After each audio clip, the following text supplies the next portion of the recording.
Kisah ini saya sudah merinding duluan dengan pertanyaan yang ada ya. Kita melakukan konsolidasi gerakan mahasiswa, Mhm. kita pelatihan, training dan segala macamnya. Nah ini yang kalau mau diceritakan ya mungkin adik-adik juga perlu tahu. Suatu hari itu diserbu oleh tim mawar. Tim Mawar. Ya. Mhm. Desmond kemudian hilang, Mhm. diculik ya. Iya. Ketika Desmond itu hilang, kami berpencar. Saya kemudian lari ke suatu tempat di Sumatera. Mhm.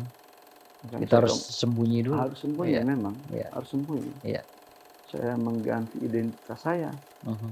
ya kan. Iya. Iya.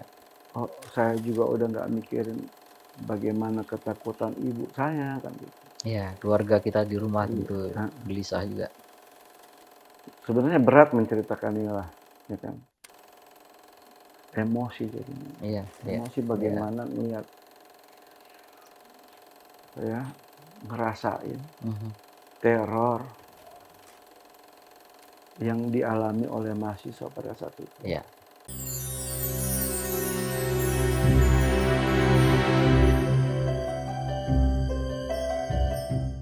Ya, kita ada di program Menolak Lupa dan kita, dari perbincangan banyak kita belajar soal bagaimana situasi, eee, sebelum reformasi, kemudian masuk ke fase reformasi, dan hingga, kita merefleksikan ke situasi hari ini. Bersama saya sekarang ada Bung Tenri. Siap, Terima kasih sudah bergabung bersama kita untuk di perbincangan ini. sama-sama. Kita dulu sama-sama beraktivitas Mhm, sebagai aktivis 98, saya mhm, di Surabaya, Bung iya, Tenri di Jakarta. mhm, Jadi, di perbincangan ini, di mhm, program ini, kita ingin sebenarnya berbagi soal pengalaman kita saat bagaimana kita berdarah-darah, betul, ya, berair mata, betul, berkeringat, ya. betul, Bahkan beberapa kawan kita betul, harus, hilang, betul. sebagian hilang nyawa, ya, dalam situasi seperti itu.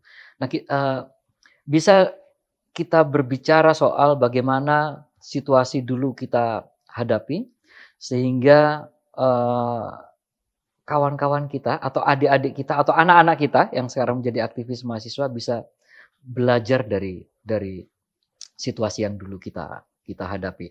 Dulu, Bung Tenri di organ apa dulu kan sempat nyaru nih, Iya, sambil jadi jurnalis, sambil juga beraktivitas. betul. Gimana dulu ceritanya itu? Saya sebelum memulai kisah ini saya sudah merinding duluan dengan pertanyaan yang ada ya. Iya, Jadi saya tuh aslinya mahasiswa dari Samratulangi, Manado. Manado. Iya. Mhm. Suatu saat di tahun 94 itu saya ikut kegiatan demonstrasi di Jakarta. Mhm. Kemudian 94 ya? iya, Iya. saya kemudian ditangkap pada suatu event demo di Jakarta. Isunya apa waktu itu demonya? Waktu itu kita, eee, waktu saya ditangkap itu pada saat demo di depan, golf Iya. golf di Rawamangun. Iya. Eee, Saat itu Pak Harto sedang main golf, Mhm. tiba-tiba kita udah niatkan, eee, kita bentang spanduk hanya 4 orang, gitu kan. Oh, 4 orang tuh Iya, aksinya ya? heeh. Iya. Kaget kan karena tidak ada persiapan, tidak ada pemberitahuan Ah demo ya kan, hah. dikejar-kejarlah kita sama Pas Pampres Iya. dan, aparat setempat Mhm. kayak Koramil dan Iya. Polsek. Jadi butuh kegilaan tersendiri di zaman Soeharto Iya, itu iya. ya kan. Pas Pampres tuh lebih ngeri tuh. Oh iya, Iya. kita juga kadang-kadang nggak bisa memprediksikan hidup kita tuh di mana, berakhir di mana ya Iya. kan. Iya. Iya. Tahun 94 itu saya kemudian, bersimpati kepada Ibu Mega Mhm. Iya. pasca Iya. pasca Kongres di Kongres Surabaya dulu. Surabaya. Iya. Jadi waktu Bu Mega mengeluarkan buku waktu itu, bendera sudah saya kibarkan gitu kan. Iya. Wah, Iya. ini keren nih, Iya. ada Iya. tokoh perempuan Iya. dan segala macam gitu berani ngelawan, Pak Harto. Iya. Nah, pada saat itu saya karena di Jakarta itu juga bergaul dengan teman-teman Jakarta ya. Teman-teman Jakarta waktu itu sedang mengupayakan forum FKPMJ namanya. FKPMJ. Ya, Iya. Forum Komunikasi Pers Mahasiswa Pers Jakarta, mahasiswa. ya kan? Iya. Banyaklah teman-teman terlibat di situ. Bisa saya sebutkan satu-satu gitu ya. Iya. Dan kemudian kita sebagian teman-teman itu merubah, kita bertemu di Bumi Aki, ya kan? Cisarua ya, itu merubah menjadi Front Demokratik Mahasiswa Indonesia. Front Demokratik Mahasiswa Indonesia. Lebih kencang lagi. Orang bahkan menuduh FDMI itu afiliasi PRD karena pakai front. Iya. Jadi siap di PKI kan lah waktu itu ya. Siap. Sebelum juga memang udah siap untuk di PKI kan oleh rezim Orde Baru. Saya kemudian pulang ke Manado berniat untuk melanjutkan kuliah, tapi apa daya sudah tidak diterima lagi oleh kampus pada saat itu. Tahun 96 saya kembali lagi ke Jakarta. Karena situasi sudah mulai memanas pada saat itu. 96 ya. Menghadapi pemilu 97 kalau waktu itu. Iya, waktu itu Ibu Mega sudah mulai membangun yang namanya mimbar demokrasi. Mimbar demokrasi. Ya kan? Iya. Kejadianlah insiden Gambir pertama. Iya. Lanjut, beberapa orang ditangkap. Kemudian saya dengan teman-teman itu dimotori oleh senior membuat posko pemuda mahasiswa di Penogoro 58 itu di mimbar demokrasi. Mimbar demokrasi ya.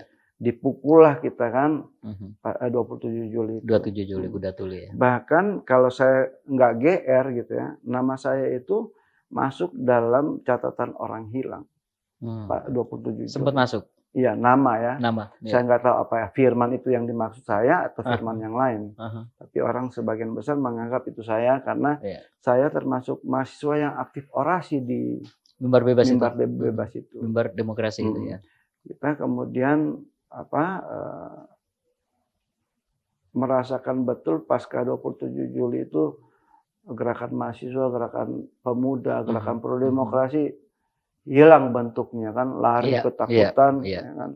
Budiman kemudian ditangkap dan dipenjarakan, teman-teman aktivis pro Mega 124 itu ditahan. Kan.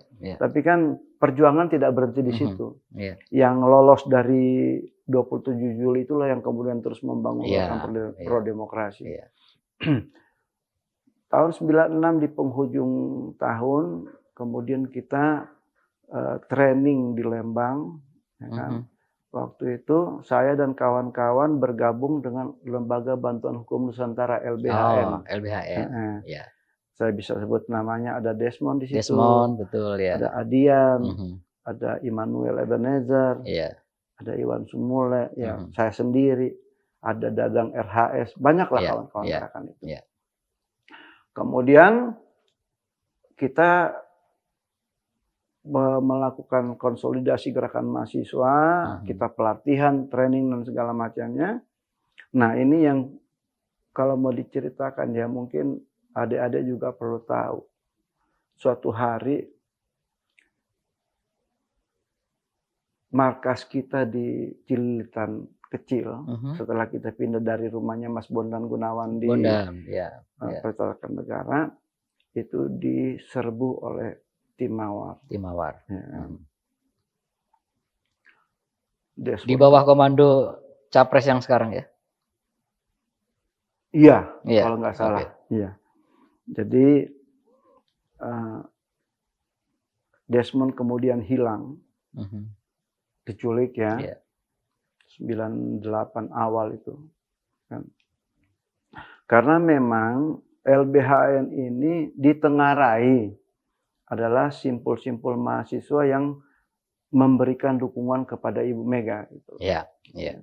Bahkan Januari tahun 98, LBHN itu membentuk simpul gerakan yang bernama Barisan Mahasiswa Jakarta. Ya. Itu mendatangi Ibu Mega gitu loh. Mau mendengarkan sikap Ibu Mega atas jalannya perlawanan gerakan itu kan, gerakan pemuda pro demokrasi dan sebagainya. Mbak Mega menerima kami waktu itu dari Barisan Mahasiswa Jakarta. Ada sekitar 15 kampus. Gabungan 15 kampus. 15 kampus, dan kami menyerahkan jaket alma mater kepada Ibu Mega sebagai tanda dukungan mahasiswa Jakarta untuk Ibu Mega. Ibu Mega. Ya. Nah, dari situlah kemudian beberapa tokoh itu dicurigai oleh kekuasaan saat itu ya. Kemudian Desmond hilang. Ini menurut memori saya, kalau ada nanti ada yang mau komplain apa segala macam, ya biarkan saja ya. Yang saya ingat saja kan. Di Kebagusan di rumahnya Ibu Megawati itu, kemudian Mbak Ratna Sarumpait menyatakan Desmond hilang. Karena saya posisinya pada saat itu sebagai kepala divisi informasi, saya kemudian ditemani oleh seorang rekan aktivis PRD namanya Anto. Saya mendatangi Polda, bukan Polda, Bareskrim. Bareskrim. Ditolak laporannya karena mereka katakan kehilangan Desmond itu tidak dalam yurisdiksi mereka.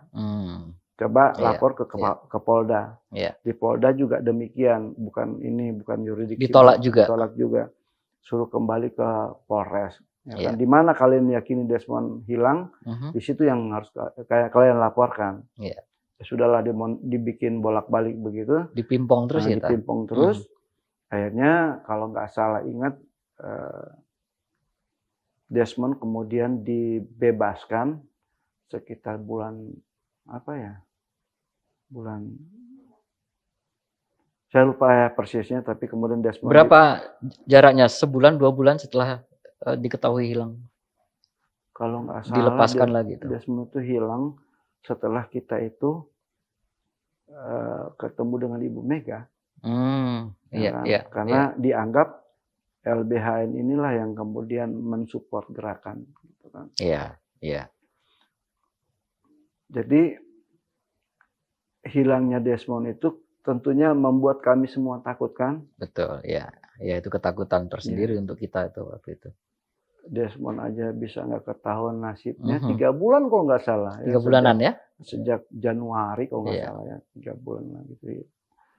Akhirnya ketika Desmond itu hilang, kami berpencar. Saya kemudian lari ke suatu tempat di Sumatera. Kita harus sembunyi dulu. Harus sembunyi memang. Harus sembunyi. Saya mengganti identitas saya. Ya kan? Saya juga udah nggak mikirin bagaimana ketakutan ibu saya kan gitu. Keluarga kita di rumah tentu gelisah juga. Sebenarnya berat menceritakan inilah, ya kan. Emosi jadinya. Emosi bagaimana melihat ngerasain teror yang dialami oleh mahasiswa pada saat itu. Setelah kemudian Desmond dinyatakan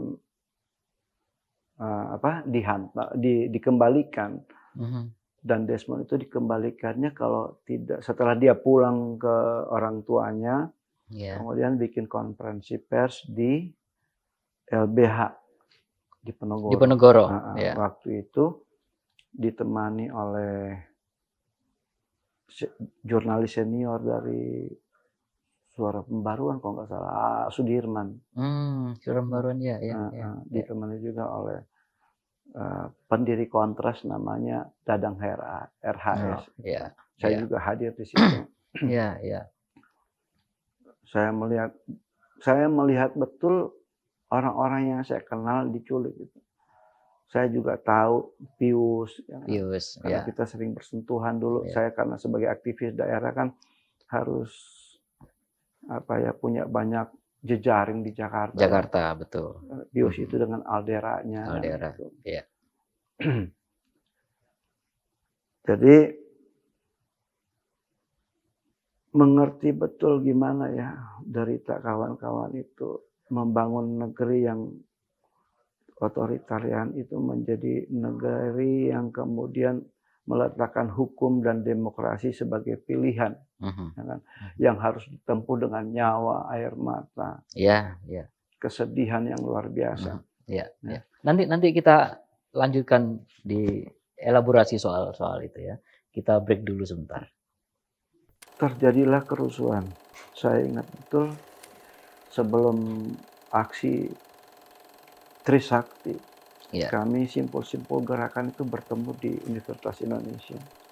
Kita dapat informasi bahwa mahasiswa Trisakti akan melakukan aksi. Dan disitulah awal petaka. Kan? Ya. Setelah itu kita lihat Jakarta kemudian membara. Saya pada saat itu memimpin teman-teman di kampus itu ketakutan luar biasa. Nggak berani pulang juga. Iya. Kita mengalami kengerian-kengerian itu. Kengerian itu. Saya nggak berani pulang itu karena pertimbangannya mungkin di kampus lebih aman. Teman-teman udahlah kalau mati aja lah, kalau memang ini untuk jadi Tiananmennya Indonesia apa boleh buat. Bahkan sepertinya orang tua kita itu merelakan gitu. Kalau kita ingat darah juang gitu ya. Iya. Orang tua kita masing-masing merelakan bahwa kalau memang kalian meyakini adalah perjuangan untuk Indonesia yang lebih baik, ibu saya bilang, lakukan. Iya.